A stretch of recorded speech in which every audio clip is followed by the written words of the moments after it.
ದೇವಾಂಗ ಕುಲಸ್ಥರಿಗೆ ಪಡವೇಡು ಪೀಠಾಧಿಪತಿ ದೇವಾಂಗ ಕುಲಗುರು ಆಶೀರ್ವಾದಗಳು.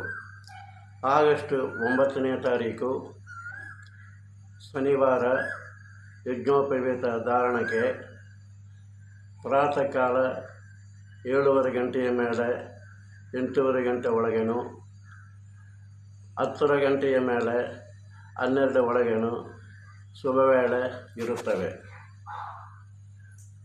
ಈ ಟೈಮಲ್ಲಿ ನೀವು ಯಜ್ಞೋಪವೀತ ಧಾರಣ ಮಾಡಿಕೊಳ್ಳಬಹುದು. ನಿಮ್ಮ ಎಲ್ಲರಿಗೆ ನಮ್ಮ ಆಶೀರ್ವಾದಗಳು.